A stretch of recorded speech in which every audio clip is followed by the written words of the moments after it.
Hi, so for those of you who don't know me, my name is Mateo Chavez Lewis and welcome to the channel. We got a nice short and sweet video this week. I just think it would be a crime if I didn't talk about the 2022 Tony Awards, which took place last Sunday, June 12th. It was the first fully live and in-person Tony Awards to occur since the coronavirus pandemic, so it's been 3 years since the last ones in 2019. And some pretty exciting things happened, some pretty surprising things happened. So I just want to talk about a few of the things that I reacted to the most, that I was like either the most surprised by or the most excited about. Let's dive right in. So the first thing I want to talk about is the Music Man revival, starring Hugh Jackman and Sutton Foster. It's been very highly anticipated. People have been talking about this all the way since 2019. There was a whole controversy about it because basically they forced Beetlejuice to close early so that they could move into the Winter Garden Theater. Anyways, it's been a long time coming, and Sutton Foster and Hugh Jackman were both favorites to win Tonys for their roles, and the show itself is currently the most popular ticket on Broadway. Like, it's selling to 100 and something % capacity. If you're wondering why it can sell to higher than 100% capacity, it's because of things like standing room tickets. It's selling standing room tickets for like an obscenely high price, super popular, super high to get a ticket. Kind of Broadway's biggest hit right now is The Music Man. The Music Man took home 0 Tony Awards, which is pretty surprising, but it's very exciting to me. Because what The Music Man is even when it first came out in, I think, 1959? I don't know, I might be butchering all my dates today, my brain is a mess. But even when it first came out, I'm pretty sure in 1959, it took the formula of what already existed on Broadway, the Golden Age musical formula, and it followed it really well. And it did a really good job of sticking to the formula. It was charming, it was funny, it was clever, in all exactly the right moments. You paid your money to see a Broadway musical, you saw a great Broadway musical. It was exactly what you expected. Very good, very well done version of exactly what you expected. You felt like you got your money's worth, therefore it was a successful ticket on Broadway, and it won the Tony Award for Best Musical that year. Also opening that year was West Side Story, which with its dissonant chord structures that Leonard Bernstein used, and that tritone, that is a kind of a weird sound, but West Side Story uses it all the time, like, and also in Maria, and in a bunch of other places too.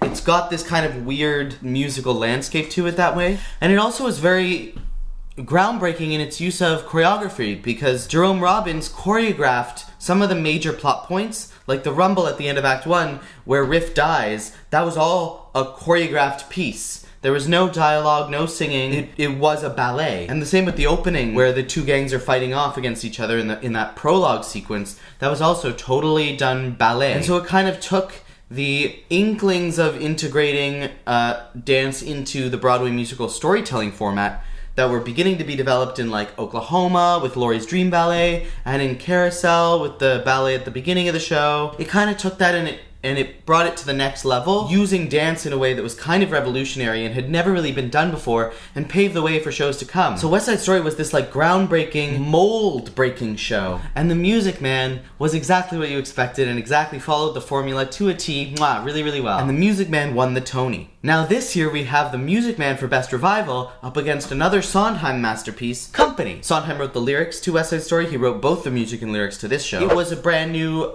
revived, reimagined version of Company where the lead character, instead of being a man, is a woman. And they changed a few of the lyrics and a few of the other characters to make that work. So it's totally reimagined, totally groundbreaking, mold-breaking, and again, this Sondheim groundbreaking masterpiece was up against The Music Man, which is a great show. I'm not discounting the fact that The Music Man is really well written, well crafted. It checks all the boxes that a Broadway musical needs to do, but it doesn't challenge the art form in the same way. And I happen to be a person who really likes work that challenges the form and not just work that fits the form really well, although I do admire that work as well. But I think especially in an award ceremony, we should really award the people who take the art form to the next level instead of doing this level really well. That's just kind of my philosophy on it though, and I know a lot of people will disagree with me. But here we had Company up against The Music Man, and Company won. Furthermore, we had Sutton Foster, who is an icon, a legend, on Broadway. And she has been ever since she had her groundbreaking debut in Thoroughly Modern Millie in the year 2000. She's an icon. Everybody loves Sutton. I love Sutton. No one can sing, dance, and act all at the same time like she can. She's comedic, she's charming, she's entertaining. While she's doing this magnificent tap dance number, she sings this beautiful high mixed note with vibrato, and then she does like 3 cartwheels and falls into the splits, and she acts like she's not even breaking a sweat. She's inhumanly talented. And a lot of people have been saying Sutton Foster is at her best ever in this show. Even Sutton herself has said that. She said things like, I'm having the most fun I've ever had in my life. I feel the best I've ever felt in my life. And even with Sutton Foster at peak performance, Sutton Foster did not win the Tony Award for Best Actress in a Leading Role in a Musical.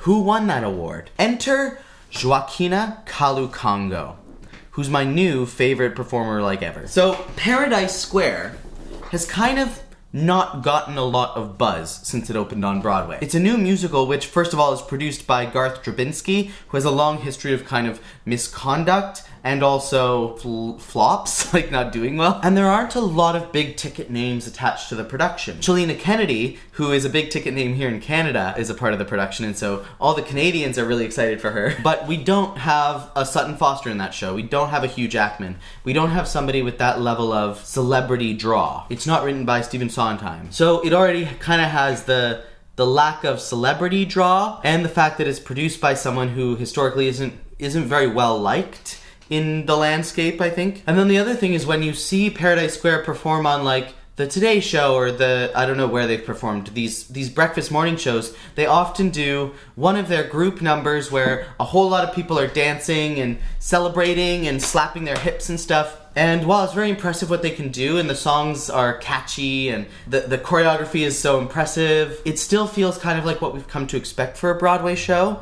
and not anything greater. Because the things that make Paradise Square so special are not the things that we've really been seeing on morning television shows and on promotional appearances like that. But at the Tony Awards, Joaquina Kalukango came out by herself and sang even just a small chunk of her 11 o'clock number, Let It Burn. And the whole audience leapt to their feet because this performance was so incredible. You can see she's got like tears running down her face. She's hunched over and she's singing. It's not that high, the notes she's singing. I think it's in G flat or F sharp. So she's singing, let it burn, let it burn, let it burn. So that long note she's holding is a B, and then when she jumps up at the very, very end for a split second, that's a C sharp, which is high-ish for a belter, but it's not defying gravity, you know? It's not super high in the range. And I'm pretty sure Paradise Square has music by Jason Howland, who also wrote Astonishing, obviously the big show-stopping Act 1 finale number in Little Women, the musical. Interestingly, coincidentally, sung originally by Sutton Foster. And the big high note at the end is an E flat, so we're going way higher. Astonishing! Way up there instead of let it burn, like way, Astonishing is way higher. So why does this note feel so huge if it's not just the range? I think it's partially Joaquina's clear emotional connection to this story. She's telling me this story of this person who has fought with everything she has to keep this place alive, has lost, and is still fighting to keep her spirit alive even as she watches her life's work burn away. Like really a huge emotional moment, and she's so connected to it. And it's also the way she sings this note. Instead of what most people would do, which would be to go, let it burn, and sing this note with good vibrato and be like, look, I went to theater school, I have good vocal training. She just yells this note and she holds it for so long, and she doesn't have an even vibrato in it. A lot of it is straight tone. It cracks a little bit. It wavers. The tone wavers. It's just raw emotion. It's not about how nicely can I sing this. And then at the end, she's holding this long note. She's screaming. It's hurting. It's effortful. It's tense. She doesn't have an even vibrato. And then she releases all of that tension and goes. And just for that split second, we get that really clean, beautiful, pure vibrato on that high C sharp for just that split second at the end, and that's the end. And then there's also these chords, which I have no idea what they are, but there's these like like really crunchy, clashy chords underneath in this really kind of syncopated, unexpected, jagged rhythm. So it's a combination of like the music writing and her performance of it, the way that she just screams it instead of trying to sound nice. And then that one split-second release of beautiful vibrato is like unbelievably affecting. It was just one of the most incredible performances I've ever seen. If you haven't seen the whole thing, check it out. It's available to watch on the Paradise Square Facebook page and a few other places too. I'm sure you can find it online. So worth the 3 minutes. It'll change your life. It's incredible. And she took home that Tony for Best Actress, even though the show itself hasn't gotten amazing reviews and hasn't gotten a lot of popularity or widespread acclaim. Her performance in it was just so undeniable. And they gave her the Tony over Sutton Foster, which is a pretty incredible feat. Because not only is it hard to beat Sutton Foster out of a Tony, but it's especially hard because the Tonys have historically valued things like popularity and name recognition. Not over talent and artistic integrity, but in addition to. They value both. So beating Sutton Foster out for a Tony was a huge win for Joaquina. And I think we're going to see her catapult to Cynthia Erivo level of stardom in the next couple years. And I'm really excited to see that. That actually kind of brings me to my last point, which is the Tony Award for Best Featured Actress in a musical. Elle Morgan Lee was the first trans person to be nominated for an acting Tony. She lost the Tony, however, to Patti LuPone. It's Patti's third Tony Award, and she won it for singing The Ladies Who Lunch in Company, which is something that theater folks everywhere have been dying to hear her do on Broadway forever, ever since she played that role in the 2011 concert production starring Neil Patrick Harris. I think it was 2011.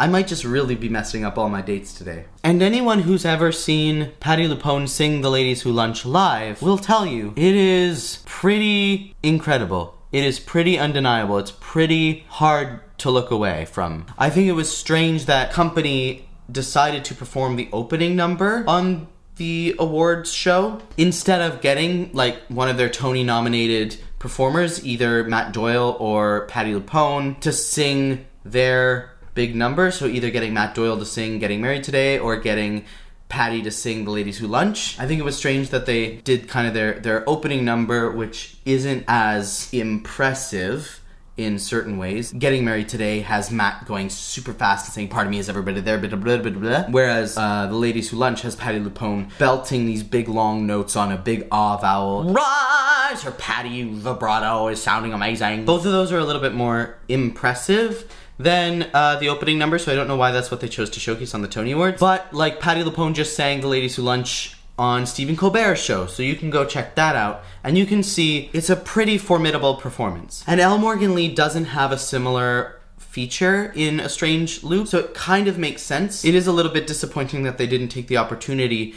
to give Elle Morgan Lee the honor of being the first trans person to win an acting Tony, but I understand why they did that. I don't think that was just commercialism. I just think Patti's feature in Company is bigger. But I think it was just that what they were doing with the material that they were given was equally strong. However, we did have some awesome fierce trans representation because Lucy Moss and Toby Marlowe won the Tony Award for Best Score for their work on Six, the musical. And Toby Marlowe became the first out non-binary person to win a Tony Award. And as a person who identifies kind of on the non-binary spectrum myself, that's pretty cool. That's pretty exciting to see that gender barriers are starting to be broken down on Broadway. We don't need to play the role of a full cis man or a full cis woman in order to be able to share our stories on the Broadway stage. And it makes me feel like there's a place for my queerness on the Broadway stage, in addition to a place for my like plaid wearing, khaki wearing, more like cis passing or straight passing self. So I definitely want to do an analysis of some Six music at some point on this channel, so subscribe for that. Let me know if you agree or disagree with any of the things that I'm saying here. I would love to have like a discussion about this. So the comment section is wide open. Keep those discussions kind. Remember that we're not fighting wars here. We're making theater. It needs to all come from a place of love, regardless of what you think. But I do want to talk about it. Do you think that Elle Morgan Lee deserved to win the Tony over Patti LuPone? Do you think that Sutton Foster deserved to win the Tony over Joaquina Kalukango? Do you think Music Man deserved to win more Tony Awards than it did? Were there any upsets or shocks or surprises in the way the awards were handed out that I didn't mention today that you might have some thoughts on. I want to read all of that in the comment section. So go take your keyboard out and start typing. Anyways, I hope you liked this video. It was nice and short and sweet because I'm working on a couple of projects that have taken up a lot of my time this week, but hopefully we'll get a nice full-length video in next week. And speaking of queerness, if you're in Toronto, you can come see me perform at the Toronto Pride Festival stage next Sunday, so not like tomorrow, but June 26th. We're at the South Stage, and it's going to be me and Mandy Good Handy. We're hosting a whole bunch of amazing queer performers. It's going to be an amazing celebration of queer music and queer awesomeness. Come check it out, and happy Pride for everybody who celebrates. If you like this video, you can check out my Music Theater Theory playlist up here, where I analyze some of the best songs from the Broadway canon, and here's a video that YouTube thinks you might enjoy. Thank you all so much for watching. Once again, my name is Mateo Chavez Lewis, and I will see you in the next video. Peace out, y'all.